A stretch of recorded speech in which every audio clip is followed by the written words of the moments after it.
Good morning, everyone. In this part, we are going to study the question number 29 in 7th bit, question number 29 of model question paper 1. So here, the question number 29 क्या बोल रहा है देखिए, explain the imagery. Imagery को explain करो बोल रहा है. इमेजरी का इस्तेमाल किया गया है. इमेजरी मतलब कोई सेंटेंस पढ़ने के बाद एक इमेज क्रिएट होना, उसको इमेजरी कहते हैं. ट्विलाइट बोलते ही हमारे पास एक इमेजरी आ रही है, सूरज डूब रहा है, थोड़ी सी रोशनी है, ऐसी इमेज क्रिएट हो रही है, उसी को इमेजरी बोला गया. फिगर ऑफ स्पीच में से एक है बेटा इमेज. जब हमारे दिमाग में एक इमेज क्रिएट होती है, इमेज मतलब एक तस्वीर क्रिएट होती है. ट्विलाइट बोला मैं, बोलते ही आपके दिमाग में कैसा आता है, एक सूरज है, सूरज ऑलमोस्ट पूरा डूब चुका है, मगरिब का टाइम हो चुका है, that imagery will come.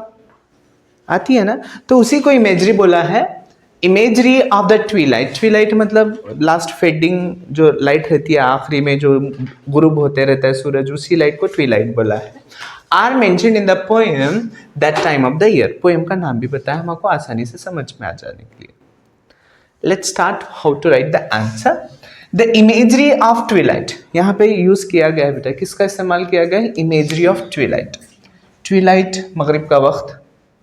Twilight refers to the present state.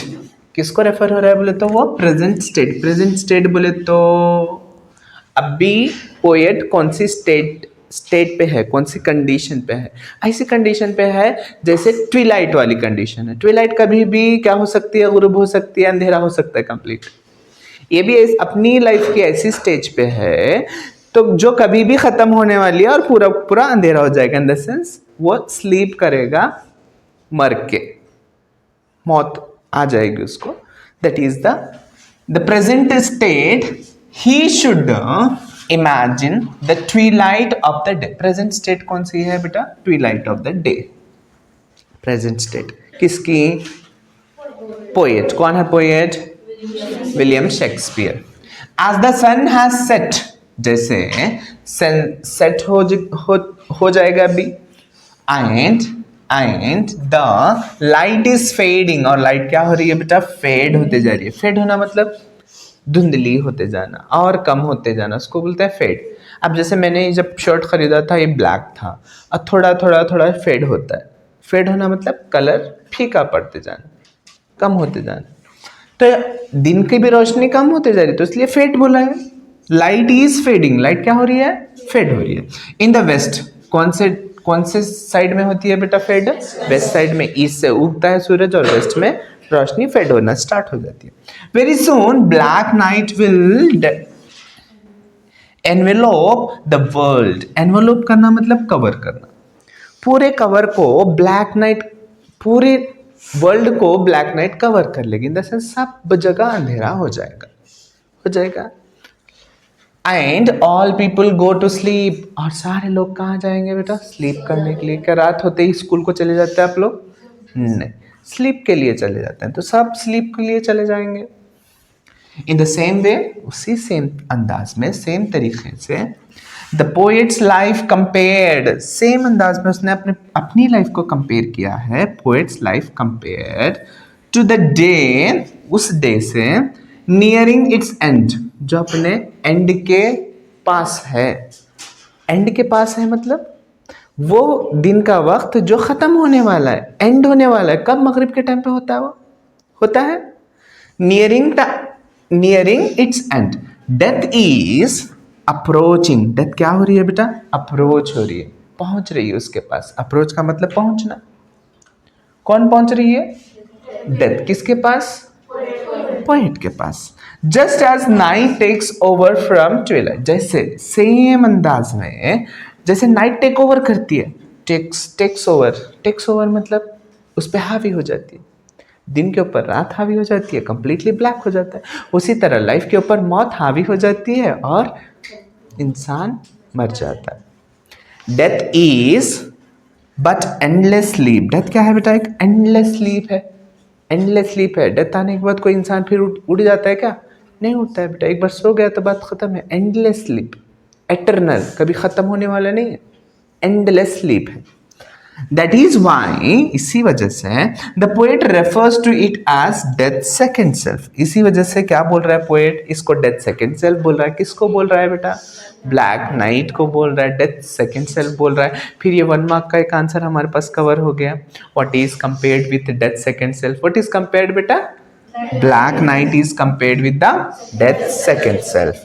All people at last में क्या हो जाएगा, सारे लोग at last have to be sealed up in death. सारे लोग क्या होने वाले, sealed up in death होने वाले।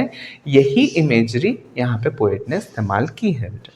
तो 3 मार्क में इस क्वेश्चन को पूछा गया है। We need to write at least 6 sentences that we have done. Hope you have understood. Yes.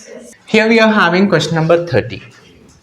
What is asked in question number 30? We will check out and what the answer we have to write. How does William Blake use image? How does William Blake? William Blake is the writer. William Blake जिसने इस poem को लिखा है, कौन सी poem, the poison tree. Use image of a tree, यहाँ पे एक ट्री का इस्तेमाल किया गया है। इमेज का मतलब होता है तस्वीर।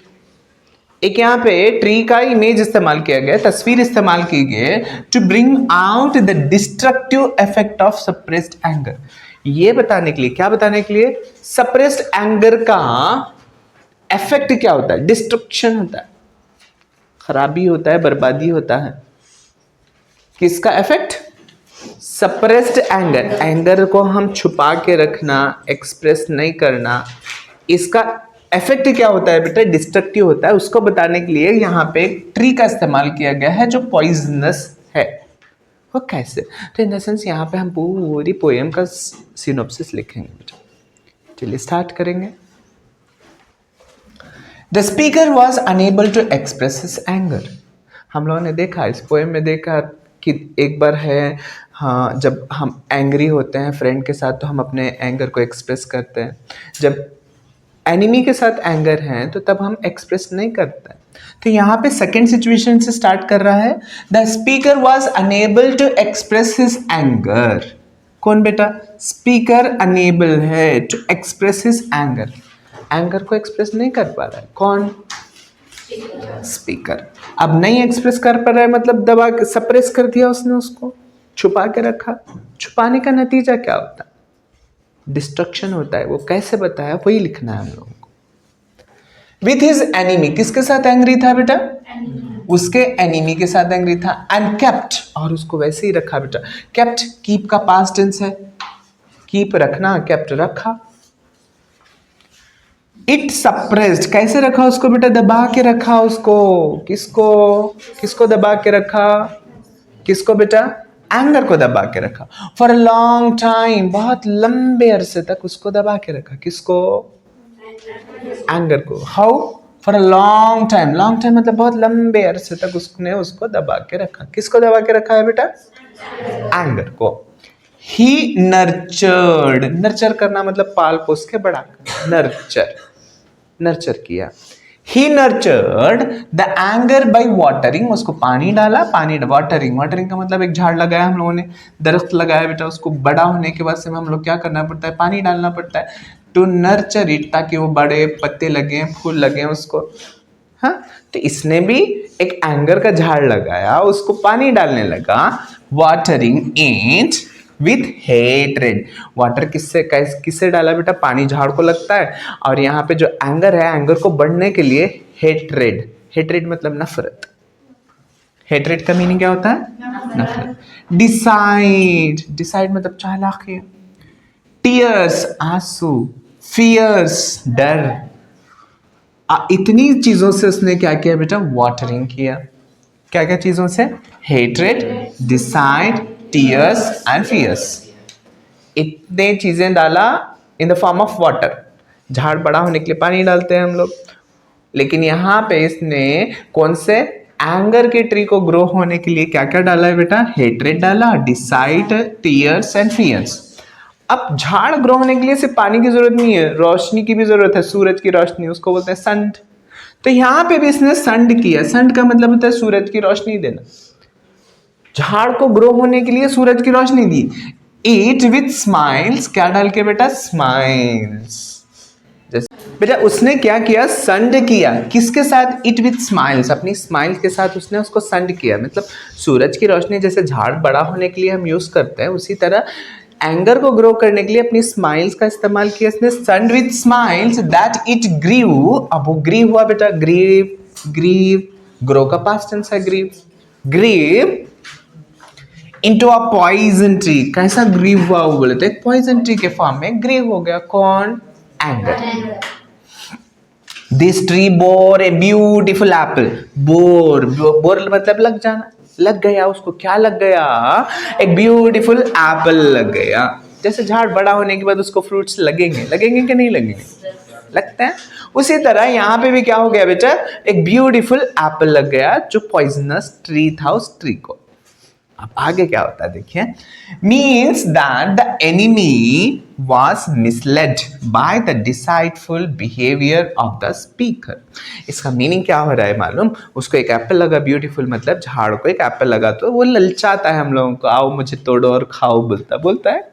उसी तरह जो स्पीकर है उसने अपने एंगर को तो छुपा के रखा था, उसको अपने टीयर्स, फियर्स, हेड रेट के साथ उसको पानी डाल के बड़ा सींचा उसने, नर्चर किया। अब उसके बाद अब संड किया अपनी स्माइल्स के साथ, अब उसको मिसलीड कर रहा है, उसको अट्रैक्ट कर रहा है अपने चालाकियों से। कैसे कर रहा है देखिए, means that enemy was misled by the deceitful मतलब very tricky, चालाकियां, behavior of the speaker and thought him to be a true friend। ऐसे प्रिटेंड किया कि उसका ट्रू फ्रेंड है, उसको धोखा देने के वास्ते में, उसको मिसलेड करने के वास्ते में। वन नाइट, एक रात क्या हो गया, द एनिमी स्टोल, एनिमी जो था ना बेटा उस चीज को देख के ललचाया और स्टोल करने के वास्ते में चला गया। क्या स्टोल करने के वास्ते में, that Apple. Into the speakers garden, speaker के गार्डन में गया, जाके किसको स्टोल करने लगा उन्हें, garden. At that lovely Apple, वो जो ब्यूटीफुल एप्पल लगा था, वो जो टेम्प्ट कर रहा था, अट्रैक्ट कर रहा था, उस एप्पल को उसने खा लिया। एंड सून फेल डाउन, और बहुत ही जल्द क्या हो गया बेटा, फेल डाउन हो गया, नीचे गिर गया। Means that the speaker had laid a trap. इसका मतलब ये है कि वो जो एप्पल तोड़ने के लिए गया था वो तो एक अट्रैक्शन था, जैसे हम चूहा पकड़ने के वास्ते में भजिया रखते हैं ना, तो उसी तरह यहाँ पे उसको ट्रैप करना था, एनिमी को ट्रैप करना था। इसलिए स्पीकर ने क्या किया था, एक ब्यूटीफुल गार्डन, उसके अंदर एक ब्यूटीफुल एप्पल था जिसको वो खाने के लिए गया, जाके खा लिया और वो ले डाउन हो गया, फेल डाउन हो गया। Means that the speaker had laid a trap. इसका मतलब ये है कि स्पीकर ने एक ट्रैप डाला था। ट्रैप का मीनिंग होता है जाल बेटा, जाला, जाला बिछाते हैं। Of the false friendship, false friendship वाला जाल बिछा के रखा था और उसमें वो फंस गया और फंस के वो वहां पे फेल डाउन हो गया। That the enemy trusted him, enemy ने उस पर ट्रस्ट किया था, बट डिस्ट्रॉयड, लेकिन डिस्ट्रॉय हो गया बेटा। ट्रस्ट किया था उसने, भरोसा किया था, वो समझ रहा था कि सच में दोस्त है शायद, लेकिन नहीं, इसके अंदर तो कुछ और चल रहा था। The poet blames, poet blame कर रहा है बेटा। पोएट क्या कह रहा है, the poet blames anger to be the cause of destruction. यहाँ पे पोएट कौन कौन है, स्पीकर एक है, एनिमी एक है और पोएट। अब पोएट क्या कह रहा है देख लीजिए बेटा, the poet blames, poet blame कर रहा है anger to be cause of destruction. Poet कह रहा है बेटा इस डिस्ट्रक्शन हुआ, बर्बादी होगी, ये फेल डाउन हो गया, मर गया एनिमी, द रीजन एंगर। तो यहाँ क्या बोल रहा है, anger is the cause of destruction, बर्बादी का काउज है बेटा, एंगर नहीं होना किसी के ऊपर। एंगर ही है तो एक्सप्रेस कर देना जिससे एंगर खत्म हो जाता। ऑफ द एनिमी, एनिमी का जो एंगर था it's a cause of destruction था। He feels in anger, he feels in anger had been expressed at the right time। वो बोल रहा है, पोएट क्या कह रहा है, एक्सप्रेस, अगर से वो राइट टाइम पे एंगर को एक्सप्रेस कर देता, बता देता कि that I am angry upon you for this reason, बोल देता so much of the misery and the frustration would not have occurred. बेटा क्या नहीं होता अगर से राइट टाइम पे उसने अपने एंगर को एक्सप्रेस कर दिया होता. मच ऑफ मिजरी, जो इतनी मिजरी हुई, misery misery refers to bad time, बुरा वक्त, परेशानियां, एंड फ्रस्ट्रेशन, जो इतना फ्रस्ट्रेशन था, फ्रस्ट्रेशन किसी को लेके इतना जो अंदर ग्रज था वो वुड नॉट हैव अकर्ड, नहीं होता ये सब कुछ अगर से वो राइट टाइम पे एक्सप्रेस कर देता. Hence it is not right, इसलिए ये सही नहीं है टू सप्रेस, सप्रेस करना सही नहीं है एंगर को, एंगर को सप्रेस करना सही नहीं है. और any other destructive emotion, but और कोई भी इमोशंस हैं आपके अंदर किसी को लेके, तो दैट मस्ट बी एक्सप्रेस, उसको एक्सप्रेस करना, एक्सप्रेस करने से एंगर ख़त्म हो जाता है वहाँ पर. As it destroys two people at the same time, दो लोग यहाँ पे एक ही वक्त में डिस्ट्रॉय हो जाते हैं. बेटा अब वो उसको कुछ नुकसान पहुँचा, एनिमी को कुछ नुकसान पहुँचा, तो वो डेफिनेटली क्या करेगा, स्पीकर को हार्म पहुँचाने की कोशिश करेगा, करेगा नहीं करेगा. मैं तुम्हारे को नुकसान पहुंचाने की कोशिश करूंगा तो रिवर्स में आप भी करेंगे ऑब्वियसली. तुम ज़्यादा तो करोगे, कम तो करोगे. तो यहाँ पे दोनों का डिस्ट्रक्शन हो रहा है. तो we must express and clarify what the anger, what the problems or issues we people are having with each other. जो कुछ भी है हमारे एक दूसरे के दरमियान में उसको क्लियर कर लेना ज़रूरी. That is the message given by William Blake in this poem. Hope you understood. Write it down. Learn the answer. As 31st question is asking about, according to John Masefield के मुताबिक, what are his mother's feelings? उसके mother की, mother's apostrophe दिया हुआ है बेटा, mother की feelings towards him in the darkness of grave. grave मतलब क्या होता है, खबर. खबर के अंदर उसकी जो मदर है उसकी क्या फीलिंग्स होंगी, किसको लेके, जॉन मैसफील्ड को लेके. अब ये बेटा जस्ट इमेजिनेशन है, उसकी फीलिंग्स को ये इमेजिन कर रहा है कि शायद ये सोच रही होगी अंदर, खबर के अंदर क्या सोच रही होंगी कि वो अपने आप को गिल्टी फील कर रहा है कि वो उसने वीमेन के राइट्स के लिए या वीमेन को अपने हक दिलाने के लिए कुछ नहीं किया. दैट फीलिंग्स उसके पास है. तो वही फीलिंग्स को हम इन द सिस्टमेटिक वे लिखेंगे. चलिए देखेंगे क्या लिखना है. According to John Masefield, his mother's feeling towards him in the darkness of the grave are, क्या क्या फीलिंग्स हैं हम लोग लिख रहे हैं नीचे. चलिए देखेंगे. यही शायद फीलिंग्स हैं. ही थिंक्स, पोएट ये थिंक कर रहा है, जॉन मैसफील्ड ये थिंक कर रहा है कि उसकी मदर उसके बारे में ऐसा ऐसा सोच रहे होंगे. He thinks that he is to be blame, वो सोच रहा है कि मेरे को ब्लेम कर रही होगी वो, क्या बोल के, for the ill treatment of women, women का जो इल ट्रीटमेंट, वीमेन को लेके इल ट्रीटमेंट कर रहे हैं मैन, या वो भी करा हुआ है, जॉन मैसफील्ड ने भी किया है, इल ट्रीटमेंट किया है वीमेन के साथ. शायद वो सोच रही होगी कि मेरा बच्चा भी वैसे ही कर रहा, मेरा बच्चा भी बिगड़ गया, वीमेन को रेस्पेक्ट नहीं दे रहा. She is thinking. And the fact that women are considered inferior, और ये फैक्ट है कि वीमेन को क्या कंसिडर किया जाता है, इंफेरियर किया कंसिडर किया जाता है सोसाइटी के अंदर. तो might be she is feeling like my child is also doing the same thing. It should not happen that her feelings, खाली उसकी ये फीलिंग होंगी ऐसा इसको लग रहा है, पोएट को लग रहा है. To men in the society as he has not done anything about it, और इसने उसके बारे में कुछ नहीं किया, ये भी वैसे कर रहा है. शायद वो सोच रही होगी, वो खबर के अंदर ये इसको लग रहा है, इसको ऐसा फील हो रहा है कि मेरी माँ ये सोच रही होंगी, अंदर सोच रही होगी ना. Next, he also asked what he has done for those months of wretched days, और वो ये भी पूछ रहा है बेटा मैंने क्या किया. He also asks what he has done for those months of wretched days. Wretched days means bad days. When a mother carries the child, जब माँ अपने बच्चे को अपने ओम में रखती है 9 month, उन डेज को बोला है wretched days. उन wretched days के लिए मैंने क्या किया है. When he was in her womb, जब वो उसके womb में था, उसके कोख में था. कौन था, जॉन मैसफील्ड. उसके लिए मैंने क्या किया. शायद वो सोच रही होगी वहाँ खबर में. And how he was given her happier days, कैसे अपनी माँ ने अपने हैप्पियर डेज इसके वास्ते में सैक्रिफाइस कर दिए। सोच रही होगी ये सब कुछ।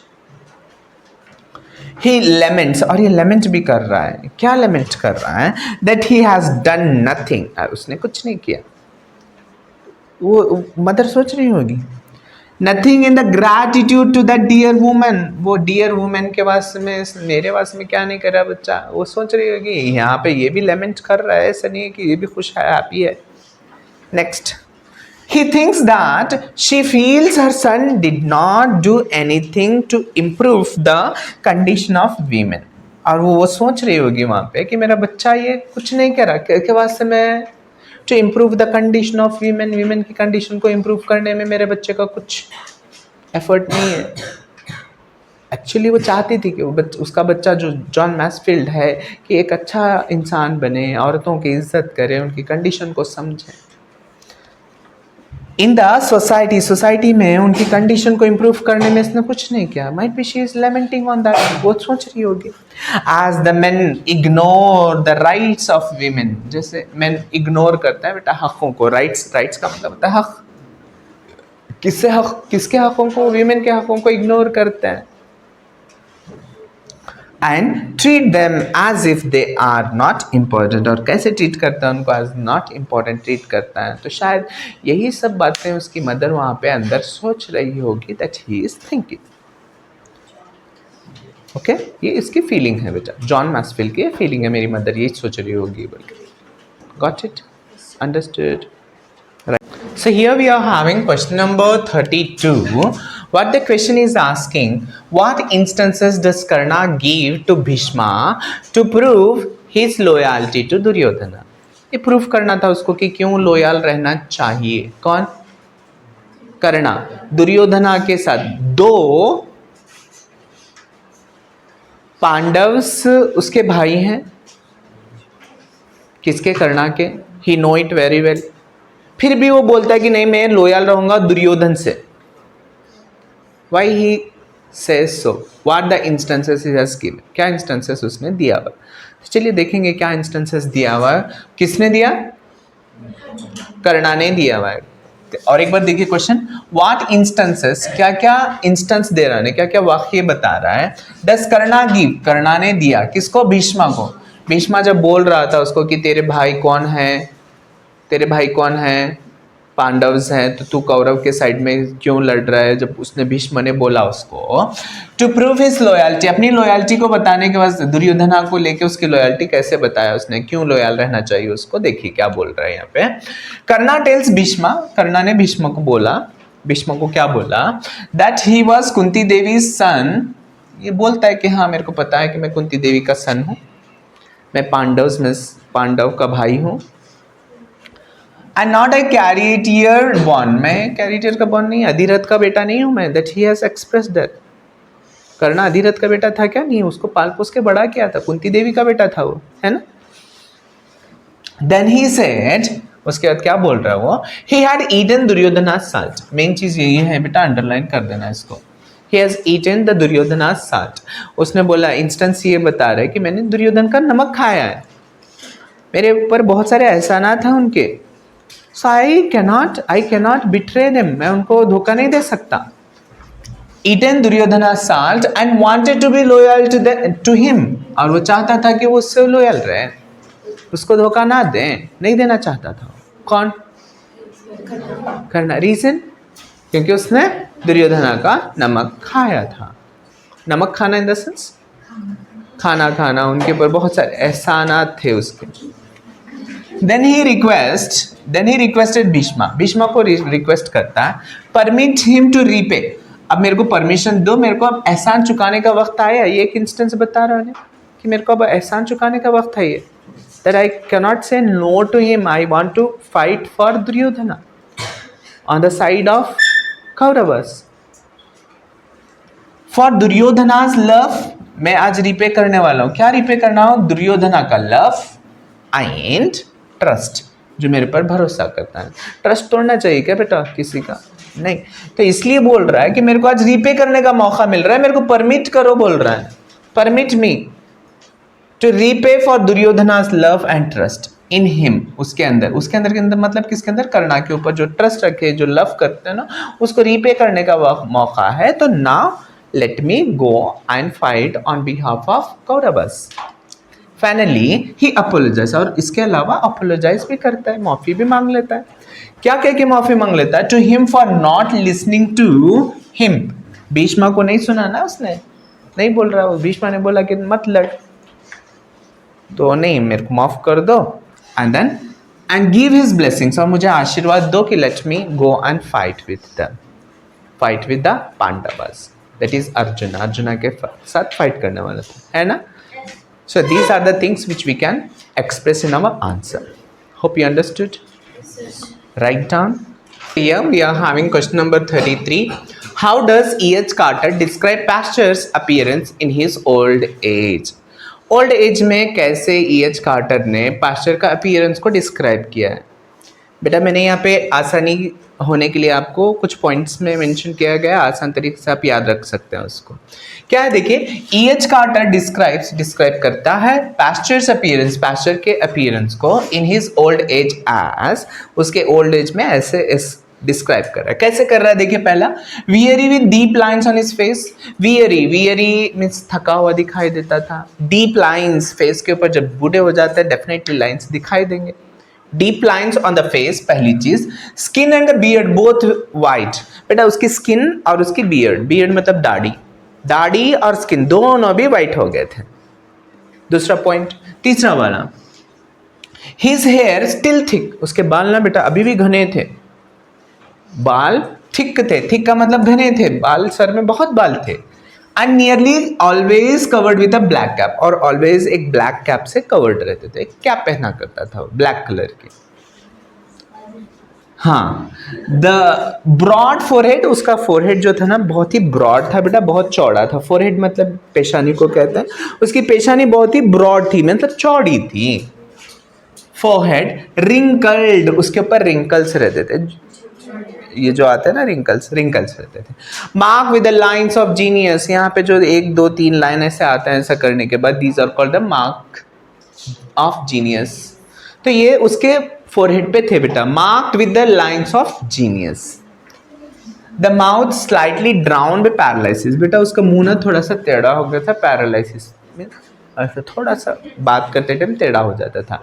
Drown with the paralysis, reason was paralysis, लकवा बोलते हैं हम जिसको। उसका माउथ क्या हो गया था, थोड़ा सा ड्राउन हो गया था, टेढ़ा हो गया था because of the paralysis. But full of kindness, लेकिन फेस पे देखने से ना काइंडनेस दिखाई देता था। फेस पे दिखाई देता है बेटा, इंसान काइंड है, रहम दिल है, काइंडनेस मतलब रहम, उसके फेस पे रहम दिखाई देता था, दो लोगों को लेकर रहम एक्सप्रेस होता था उसके फेस पे, ऐसा नहीं करके नहीं रहता था, उसके फेस पे काइंडनेस दिखाई देता था। एंड द लिविंग थाउट, और उसके फेस पे क्या दिखाई देता था बेटा, लिविंग थाउट दिखाई देता, अभी जिंदा रहने की चाहत थी उसके फेस में दिखाई देती थी। With still flash from his eyes, आंखों में दिखाई देती थी कि अभी वो जिंदा रहना चाहता है। So in this way his appearance has been explained by E.H. Carter. Will you remember? Points में किया गया है, आसानी से याद रह जाएगा बेटा। जस्ट कभी ऊपर नीचे हो गया पॉइंट, नॉट एन इश्यू, लेकिन 6 पॉइंट्स मिनिमम हमें लिखना है बिकॉज 3 मार्क के लिए पूछा गया। इन 33 question you always will be given an option, बेटा हमेशा एक ऑप्शन रहेगा 33rd क्वेश्चन में। पहले वाला जो अभी हम लोगों ने किया वो करेंगे, they like describing that old age the pastures, वो या नहीं बोले तो आपको यहाँ पे और एक क्वेश्चन दिया हुआ है ये विलेज क्रिकेट मैच से, इन दोनों में ऑप्शन है, आपको ऊपर वाला लिखे या नहीं तो नीचे वाला और में। So whenever you are mentioning that you need to mention that 33 और वाला लिख रहे हैं या 33 मेन वाला लिख रहे हैं, तो you need to mention 33 or else 33 or वाला question. Narrate any 3 humorous situations that took place in the village cricket match. But a humorous which make you feel laugh. Humorous कहते हैं। कौन से 3 ह्यूमरस सिचुएशन, कौन से भी लिख सकते हैं, बहुत सारे ह्यूमरस सिचुएशन वहाँ पे हुए हैं। तो हम लोगों को पूछ कितने रहे, 3 humorous situations that took place in the village cricket match. Village cricket match जो लेसन था हमारा, उसके अंदर के 3 ह्यूमरस सिचुएशन लिखने हैं। तो चलिए स्टार्ट करेंगे। The 3 humorous situation that took place in the village cricket match are, बोल के हम लोगों ने लिखना स्टार्ट किया। फर्स्ट वन, बेटा ये मार्जिन के अंदर आना है, देखो डोंट राइट मार्जिन के उस साइड लिखे तो वो 1 2 3 क्वेश्चन नंबर कंसीडर होगा। हम लोग इस आंसर के अंदर पॉइंट बना के लिख रहे हैं 3 points. Okay, so you need to write it in the margin, inside the margin, not outside the margin. याद रहेगा? हाँ, और else again he will get confuse. वो 1 2 3 क्वेश्चन नंबर कहाँ से आया 33 में, ही विल गेट कंफ्यूज। चलिए स्टार्ट करेंगे। When Sexton hit the ball, जब सेक्सटन बॉल को मारा, सेक्सटन कौन था? जो चर्च में ग्रेव खोदने का काम करता था। When the sexton hit the ball, जब बॉल को मारा, it flashed like a thunderbolt। बेटा उसके मसल्स बहुत स्ट्रांग थे बिकॉज वो खोदने का काम करता था, कड़ी मेहनत करता था, बहुत जोर से उसने बॉल को मारा। Hit the ball, see when sexton hit the ball, बेटा हिट्स आना नहीं चाहिए बिकॉज ये पास्ट टेंस है, हिट का हिट ही रहता। थर्ड पर्सन सिंगुलर है सर, सेक्सटन यहाँ पे हिट्स आना चाहिए था, नहीं, ये प्रेजेंट टेंस में नहीं बोल रहा, पास्ट टेंस में बोल रहा है, इसलिए हिट आया। Sexton hit the ball, it flashed, वो फ्लैश होके गया, जैसे बिजली जाती है ना वैसे फ्लैश होके गया, लाइक ए थंडरबोल्ट। थंडरबोल्ट मतलब बिजली को कहते हैं। At the youth in the blue jumper, किसके पास गया? Youth in the blue jumper. Blue jumper में जो यूथ था, जंपर का मतलब होता है टी शर्ट, जो ब्लू कलर की टी शर्ट पहना वाला बंदा था उसके पास पहुंचा ball. He screamed and moved out of its way and fail backward. Scream करता, चीखता है पर अपने वे में आउट हो जाता है, and then he fell down. This is the one humorous situation. अब आगे जाएंगे तो वही कंटिन्यूएशन है। उसके बाद क्या होता है? बून, अब वही बॉल आ रहा है बेटा। बून हु वाज स्टैंडिंग बिहाइंड, किसके पीछे ठहरा हुआ था? ब्लू जंपर के पीछे था। कौन? बून था। Who was standing behind got hit by the ball, उसको बॉल लगा। वो बॉल जो सेक्टर ने मारा था आगे लगा, किसको लगा बेटा? बून के स्टमक में, ड्रिफ्ट में लगा था। याद है आवाज कैसी आई थी? डुम आई थी। Ball on his mid drift, mid drift मतलब centre part of the belly, belly के बीच में, बीचों बीच में लगे। He caught it by reflex and threw it, बेटा उसको पकड़ लिया उसने, बाई चांस उसने पकड़ लिया था, एंड इतना जोर से लगा, and then he threw it, उसने उसको फेंक दिया। Angrily, simply did not threw it, angrily बहुत गुस्से के साथ उसने बॉल को फेंक दिया। एंड स्टार्टेड टू मसाज, और उसने मसाज करना स्टार्ट कर दिया the injured spot. Injured spot मतलब जहाँ पे बॉल लगा था उस पर मसाज करने लगा, जैसे पागल लोग मसाज करते हैं, that on the mid. This is the second humorous situation. And this is the third one. Third one क्या दिखा देखो, the blacksmith hit the ball. Lastly blacksmith जब बॉल मारता है, इतनी जोर से मारता है, ब्लैकस्मिथ मतलब लोहार हथौड़ा मार मार के उसके मसल्स ऑलरेडी स्ट्रांग रहता है, तो he hit the ball so hard, इतना जोर से मारा, that it soared high into the air. Soared बहुत ऊपर चला गया। At an enormous height, enormous मतलब बहुत ऊंचाई पे चला गया। Enormous height which we can't measure, उतनी हाइट पे चला गया।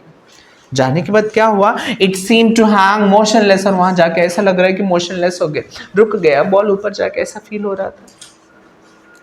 इन द एयर, हवा में मोशनलेस ठहर गया ball, and made it slow descent, और स्लोली नीचे आने लगा। This is the third humorous situation. और कई हैं बेटा इस लेसन में, लेकिन हमें पूछा कितने हैं? 3 पूछा है, that we have to write only 3 humorous situation which must have at least 2 points in each। 2 sentence minimum उस एक ह्यूमरस सिचुएशन के अंदर रहना है बेटा। So just need to write in this manner the answer. Hope you understood. So here we are having question number 8 main question है। उसमें क्या बोल रहा है? Explain with reference to the context. बेटा रेफरेंस टू द कॉन्टेक्स्ट कैसे लिखना है, that we have already learn in the class. ये क्वेश्चन याद करके जाने वाला नहीं होता है, जस्ट हम लोगों को याद रहना है कि कौन से लेसन में से लिया गया है और कौन सा राइटर है, राइटर का नेम क्या है या पोएट का नेम क्या है। क्या बोल रहा है देखिए, टेक योर हैट ऑफ, अपनी हैट ऑफ करो। ऑफ मतलब निकाल दो, अपनी हैट को निकालने के लिए बोल रहे हैं। Let's have a site at the looks of it, चलो मेरे को एक मरतबा देखने दो कि कैसा है। अब बेटा किसके बारे में बोल रहा है कि हम लोगों को ऑब्वियसली याद होगा, आपने मैम सैफरोनी ने बोला था डेला को जब वो बाल बेचने के लिए गई थी। Do you remember that?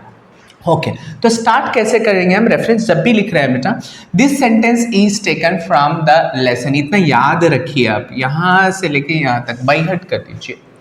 This line is taken from the lesson. अगर से लेसन है तो लेसन लिखना है बेटा, नहीं अगर से पोएम में से लिया गया तो यहाँ पे लेसन हटा के पोएम लिखना, और उसके बाद लेसन का नेम लिखना है या पोएम का नेम लिखना है। पोएम होंगे तो पोएम लिखो, लेसन रहा तो लेसन लिखो, लिख के डबल इन्वर्टेड कॉमा डाल देना है और अंडरलाइन करना।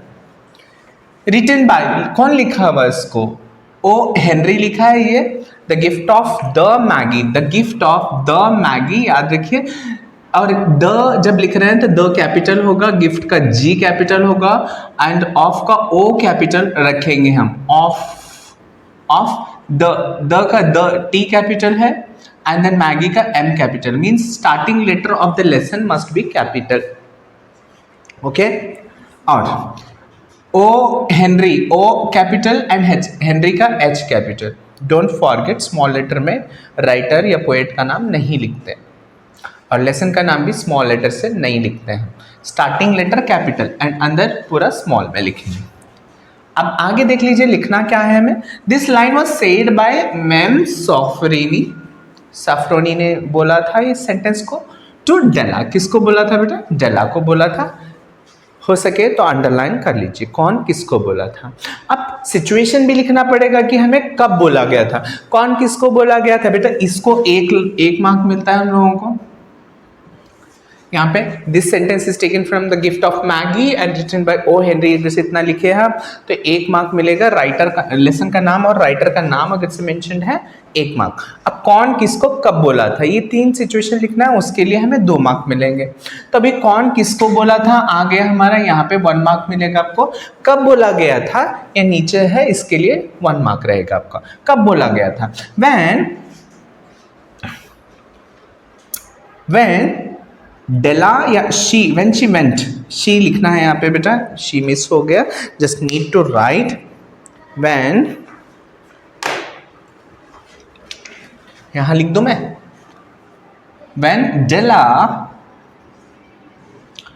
डेला went to sell her hair, जब डेला अपने बाल बेचने के लिए गई थी, बाल बेचना था उसको क्योंकि उसके पास पैसे नहीं थे। एंड आज मैम सॉफरीनी, और मैम सॉफरीनी को पूछती है will you buy my hair, क्या आप मेरे बाल खरीदोगे?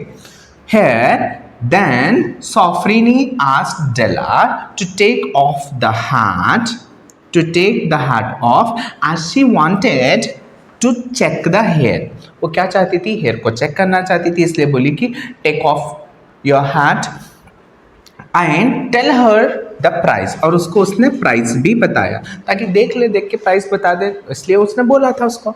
सॉफरनी while lifting the hair with a practised hand, अपने प्रैक्टिस्ड हैंड से उसने हेयर को लिफ्ट किया एंड से $20 she will pay for it, और उसने बोला कि मैं इसके लिए $20 दूंगी। सर हम लोगों ने एग्जैक्टली ये नहीं लिखा, हम समटाइम्स क्या लिख देते हैं, Della was not having the money and she was searching some way to get some money for purchasing a gift for Jim. At that time she went to the market and she saw a boards written hair goods of all kinds. Then she went to the shop and asked Ma'am Sofrini to buy her hair. At that time Ma'am Sofrini said this sentence to Della. ऐसे भी आप लिख सकते हो. It depends on you how you want to convey that, who said, whom and when. Got it? तो ये answer यहाँ पे स्कोरिंग होती है बेटा। Don't leave this kind of question. Just main चीज़ होती है यहाँ पे लेसन का नाम और राइटर का नाम, और उसके बाद कौन किसको बोला था, situation according to your understanding write it. Hope understood, clear? Okay, note it down and we will see some more questions which appeared in your model question paper 1. So here we are having the question number 35 बेटा। Thank goodness it's a short journey. बेटा वो thank goodness बोल रही है, अभी यहाँ पे God को गुडनेस अच्छा हुआ, ये जर्नी बहुत छोटी थी, ये कह रही है। कौन कर रही थी, याद है हम लोगों को? जर्नी तो एक ही लेसन में आया हुआ जर्नी का नाम वो है the eyes are not here, वहाँ पे सफ़र करते हैं, और कोई दूसरे लेसन में कहीं जर्नी का नाम नहीं है बेटा। तो इसकी वजह से this sentence is taken from the lesson the eyes are not here. बेटा लेसन का नाम हमें पता चल गया, this sentence is taken from the lesson the eyes are not here we have written, and need to write the capital letter I E capital letter, R A capital letter, not N capital letter, here H capital letter. All the words of the lesson must start with the capital letter and followed by the smaller. I need to underline and put double inverted comma. Okay, written by Ruskin Bond, R capital, Bond B capital, and write it inverted comma and underline it. Don't forget to do this. You will get 1 mark for this much writing. Okay, and remaining thing, this line was said by girl. कौन बोला? Girl बोला। कौन सी girl बोली? Who got in train at Rohna. जो रोहना पे got in करी थी train के कंपार्टमेंट में, that girl has said to the narrator. किसको बोली थी बेटा? नरेटर को बोली थी। नरेटर जो स्टोरी कह रहा है उसको बोली थी। When the narrator told her that the train is about to reach Saharanpur, जब नरेटर उसको बोलता है कि ट्रेन अब सहारनपुर पहुंचने ही वाली है, at that time she said these word, thank God, thank goodness, it's a short journey. उसने बोला था तब, क्योंकि उसको लंबा सफर पसंद नहीं होता था। Then she said this line to the narrator, narrator को बोली थी, as she don't like to sit in the train for a long time, but she don't like to sit in the train for a long time, that she don't like those things, and she thanked to God that her journey was a shorter one. और वो thank करती है because उसकी journey क्या थी? shorter one थी। this much if you are writing, that's enough for getting 3 marks. Got it? So how your mark will be divided? 1 mark for this, and who said to whom for this 1 mark, you will get up to here, and this remaining part will be given 1 mark, means total 3 mark you will get from this answer. आया समझ में? Write it down. So here question number 36, it is also an extract and we have to write reference to the context. She had died because others had decided to destroy her race. बेटा वो मर गई, she had died, वो मर गई मतलब कौन मर गई है? Anne Frank। बिकॉज क्यों मरी? बिकॉज अदर हैड डिसाइडेड, क्योंकि दूसरे लोग डिसाइड कर चुके थे टू डिस्ट्रॉय हर रेस। क्या डिस्ट्रॉय करने के लिए सोच चुके थे? कि हर रेस, उसके पूरे जात को खत्म कर देंगे, सोच लिए थे लोग। This sentence is taken from the lesson, इस सेंटेंस को लेसन में से लिया गया। कौन सा लेसन है बेटा? हम लोग स्टार्ट ऐसे ही करेंगे, मैंने बोला रखा है आपको कि इस पार्ट को बाई हर्ट करके रखना, रट्टा मार के रख दीजिए। लेसन का नाम लिखा हम लोगों ने, the girl was Anne Frank. The girl में the capital, T capital, G capital, W capital, WANN, starting सारे लेटर। लेसन का नाम जब भी लिख रहे हैं तो कैपिटल लेटर, स्टार्टिंग लेटर सिर्फ, अंदर के small letter. Written by Louis de Jong. बेटा LD and J must be capital and must write in double inverted comma and underline it. Got? You will get how many marks? 1 mark. This sentence was said by 17-year-old German school girl. ये बेटे कौन बोला था इस sentence को? बोले तो ए 17-year-old German school girl ने बोला था बेटा इस सेंटेंस को। 17-year-old जर्मन स्कूल गर्ल कब बोली, कैसे बोली, that we have to write. Is it? कौन किसको कब बोला था? 17-year-old German school girl standing in front of one of mass grave. बेटा कहाँ पे खड़ी हुई थी ने? मास ग्रेव बर्जिन बेल्सिन में, जो मास ग्रेव जहाँ पे दफन कर दिया गया था एनी फ्रैंक को और मार्गोट को, मास ग्रेव के उसके सामने खड़ी होके एक लड़की ने बोला था इस सेंटेंस को। कितने साल की थी वो लड़की? 17-year-old German school girl standing in front one of mass grave. कहाँ पे खड़ी थी वो? In front of one of mass grave. Mass grave, बहुत सारे ग्रेव थे बेटा उसके अंदर, एक ग्रेव के सामने ठहर के बोलती है। और बर्जिन बेल्सिन इन हैम्बर्ग। कहाँ पे है बर्जिन बेल्सिन? हैम्बर्ग में। इन मार्च 1957 मार्च का महीना था, उस टाइम पे ये लड़की ने बोला था। It is in this place that Anne Frank had found her last resting place, जो उसका लास्ट रेस्टिंग प्लेस था, just it is your wish if you want to add that sentence और नॉट, नहीं लिखे तो भी चलेगा, ये इट्स नॉट एन इम्पॉर्टेंट। कब बोली थी अब वो लिख रहे हैं। In concluding part of the lesson, कब बोला गया था ये कंक्लूडिंग लास्ट पार्ट में, जब लड़की ठहर के बोल रही थी, इसके बाद लेसन पूरा खत्म हो गया हमारा। Concluding part of the lesson में बोला गया था, व्हाइल हाईलाइटिंग, जब हाईलाइट किया जा रहा था क्या, रिएक्शन ऑफ द पीपल, जब हाईलाइट कर रहे थे लोगों का क्या रिएक्शन था, प्ले को देखने के बाद लोगों को समझ में आ गया कि एनी फ्रैंक के साथ क्या क्या हो गया था, तो तब इस सेंटेंस को बोला गया था बेटा। People after watching the play, पूरा प्ले देखा लोगों ने, उनका रेस्पॉन्स क्या था, दे वेर वेरी हॉरिफाइड कि अरे इतना बुरा हुआ था उनके साथ। ए हैम्बर्ग स्टूडेंट सजेस्टेड, एक हैम्बर्ग स्टूडेंट सजेस्ट किया था कि let's we will go and put some flowers on the mass grave of Anne Frank which is the last resting place of them, that they should lay flowers on the mass grave. जब mass grave पे flowers डालने के लिए गए थे, तब वहाँ पे एक लड़की 17 years old German school girl said this sentence. Hope you understood. इसके लिए आपको 1 मार्क मिलेगा बेटा। 1 मार्क यहाँ पे मिला, 1 मार्क कौन बोला और किसको बोला लिखा, एंड तीसरा वाला सेंटेंस कब बोला था उसको लिखेंगे तो हम 3 मार्क मिलेंगे। But we need to write at least 6-7 sentences this part. This you have to write only 1 sentence. Okay, clear ra?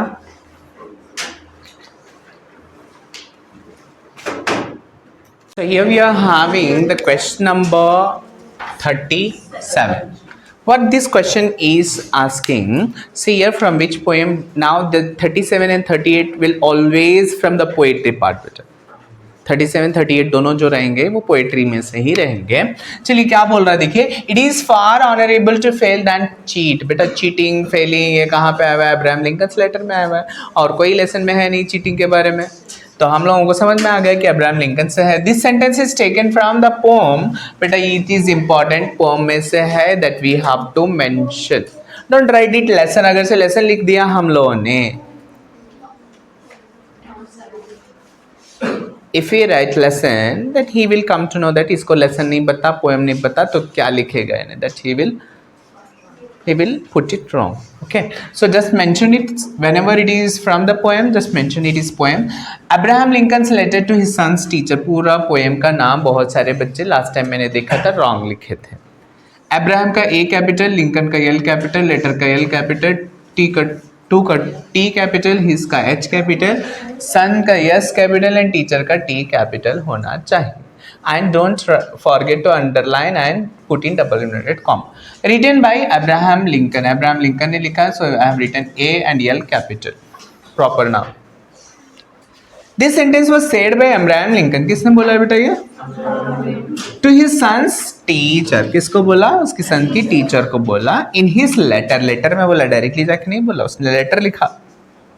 When he was requesting his son's teacher to teach certain values, बेटा जब letter लिखा था उसने बोला था मेरे बच्चे को कुछ वैल्यूज सिखाना है। What are the values, requesting not ordering, need to understand, उतना बड़ा आदमी रिक्वेस्ट कर रहा है टीचर को, तो he is giving the respect to the teachers. But what about we people? Are we giving? Just ask to yourself. Certain values, कुछ values पूछा उसने।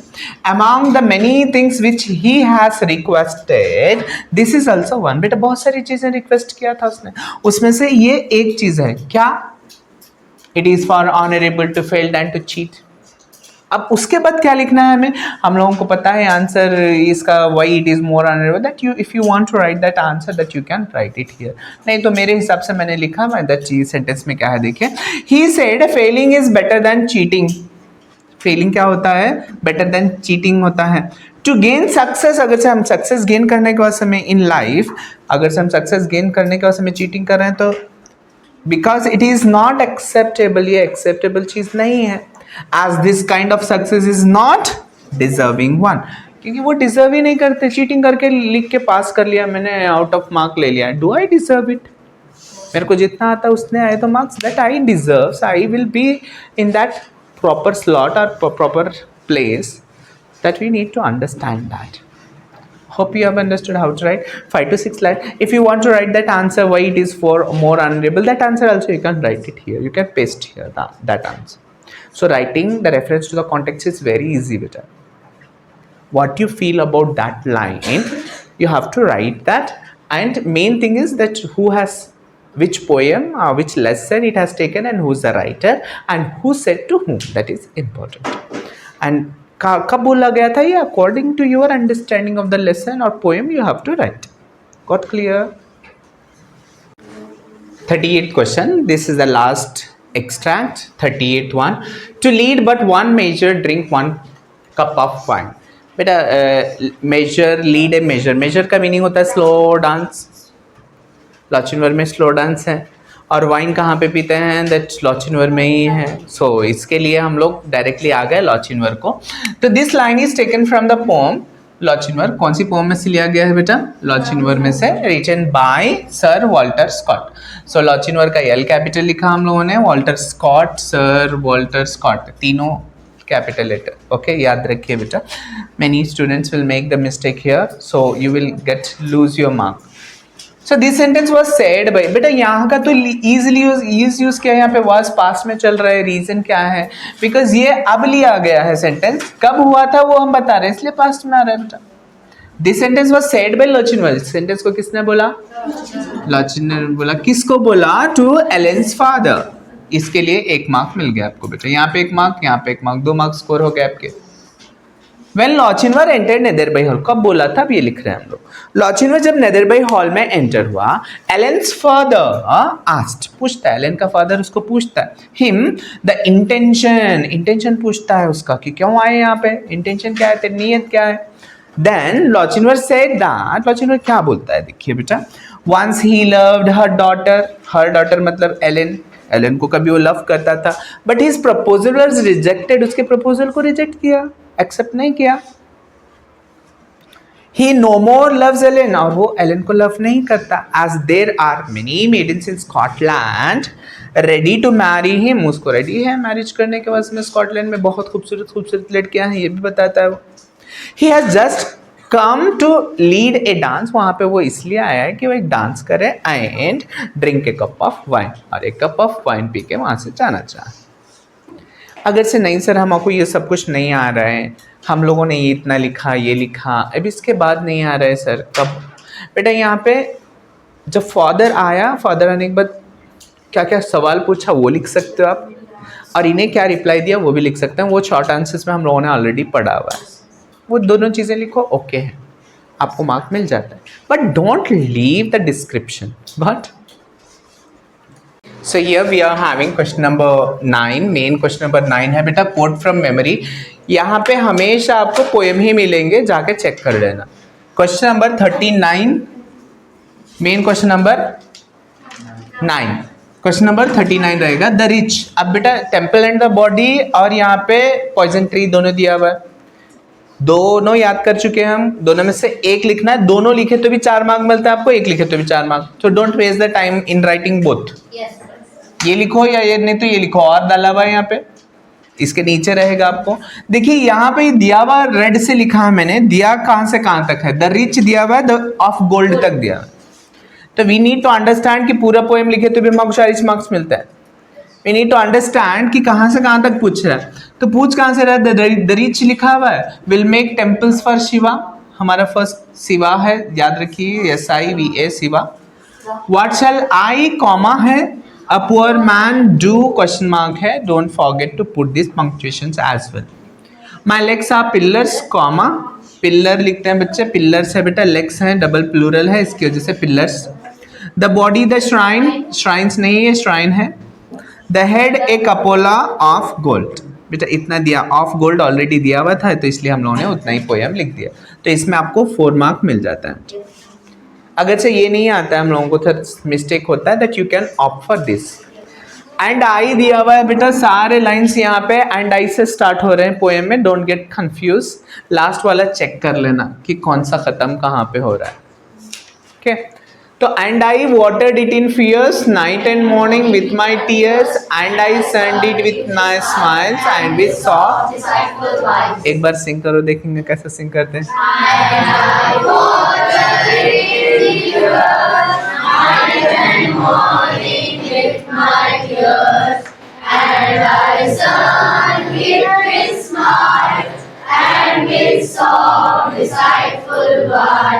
Very beautiful. So you will score 4 mark if you have written these 4 lines बेटा। 4 lines के लिए 4 mark मिल रहा है हमारे को। फिक्स्ड क्वेश्चन है, फेल होने वाले बच्चे जरा ध्यान दीजिए, ये दोनों याद कर लेंगे तो डेफिनेटली एक आएगा आपको। पोएम पूरा याद कर लेना चाहिए। Okay. Question number 10, answer the following questions in 7 to 8 sentences he is asking. Beta, in 7 to 8 sentence means we have to write at least 10 sentence which will be valued sentence. Okay, so let us start. Drona sought Buttu. What the question is asking? Drona sought Buttu's right hand thumb. Drona ने क्या मांगा बेटा? Buttu का right hand thumb मांगा, sorry this one, right hand thumb मांगा।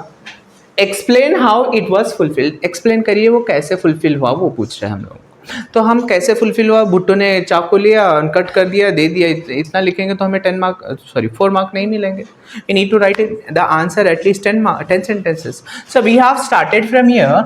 Buttu had come to learn archery from Drona. पहला sentence हम लोगों ने लिखा कि बुट्टू कहाँ पे गया? द्रोणा के पास। कई के वास्ते में? आर्चरी सीखने के वास्ते में। As he had refused him, बुट्टू ने उसको रेफ्यूज कर दिया बेटा। सॉरी, बुट्टू को द्रोणा ने रेफ्यूज कर दिया। As he had refused, he refers to Drona, refused him refers to Buttu. He learned it by himself. उसने खुद सीखा, means बुट्टू ने खुद सीखा। Buttu has learnt everything by himself. He then showed his skill to the teacher. उसके बाद उसने अपनी स्किल को टीचर को प्रेजेंट किया। Who was stunned by his perfection. उसका परफेक्शन देख के ना स्टंड रह गया, हैरत में पड़ गया, दंग रह गया। कौन? द्रोणाचार्य। द्रोणाचार्य रियलाइज दैट, द्रोणाचार्य को ये रियलाइज हो गया कि बुट्टू was far superior to Arjun. Arjun से बहुत सुपेरियर है। फार मतलब बहुत ज्यादा, सुपेरियर है, बेहतर है। किससे? अर्जुन से। ऑलरेडी उसने अर्जुन को प्रॉमिस किया था that you will be the only one Archer in this world. सबसे बेहतरीन आर्चर तुम ही होगे, ये उसने प्रॉमिस कर दिया था उसको। टू कीप हिज प्रॉमिस, अपना प्रॉमिस रखने के वास्ते में, टू अर्जुना ही डिमांडेड बुट्टूज राइट थंब। तो क्या डिमांड कर दिया? राइट हैंड का थंब डिमांड कर दिया। Knowing fully well that he would never be able to shoot without his right thumb. बेटा उसको फुल्ली अवेयर था, मालूम था कि उसको अगर से राइट हैंड थंब ले लेगा उसने, तो राइट हैंड थंब ही नहीं तो पकड़ेगा कैसे तीर को? उसको फुल पता था। पता होने के बावजूद उसने उससे राइट हैंड थंब मांग लिया। ही वॉज बीइंग सेल्फिश, वो सेल्फिश था बेटा। कौन सेल्फिश था? द्रोणाचार्य सेल्फिश था। And did not think twice of destroying the life and the future of a young boy. एक यंग बॉय का लाइफ और फ्यूचर दोनों भी उसने बर्बाद कर दिया। उसके लिए 1 मिनट तक नहीं सोचा, नहीं दूसरा एक थॉट नहीं लाया उसने। He was very unfair, हाँ सच में अनफेयर था, in demanding the right thumb from Buttu। हाँ ठीक नहीं था ये। Without thinking a moment, बिना एक लम्हा भी नहीं सोचा। कौन? बुट्टू ने भी नहीं सोचा। Buttu cut his right hand thumb and gave in to Drona। Drona को उसने अपना right hand thumb दे दिया। So this is the answer for the question which is asked for the 4 mark।